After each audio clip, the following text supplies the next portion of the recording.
অনেকেই, যে দেশের লোকেরা আজ পর্যন্ত তাদের আন্তর্জাতিক সময়কে 8 বার পরিবর্তন করেছে, যে দেশের বেশিরভাগ লোকেরা কথা বলার সময় তাদের আঙুলের তর্জনী ব্যবহার করে না, যে দেশটি ইতিহাসে এবং অর্থনীতিতে মশলা খুবই গুরুত্বপূর্ণ ভূমিকা পালন করেছে।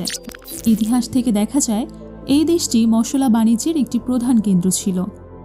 দক্ষিণ পূর্ব এশিয়ার কেন্দ্রে দেশটির অবস্থান। জি হ্যাঁ, আমরা কথা বলছিলাম মিনি এশিয়া খ্যাত মালয়েশিয়া দেশ সম্পর্কে।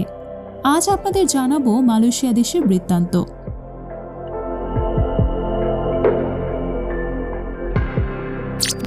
মালয়েশিয়া একটি দক্ষিণ পূর্ব এশিয়ার দেশ, যা সাংস্কৃতিক বৈচিত্র্য, প্রাকৃতিক সৌন্দর্য এবং আধুনিক অগ্রগতিতে সমৃদ্ধ।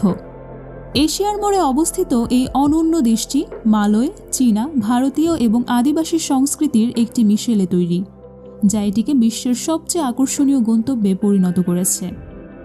মালয়েশিয়া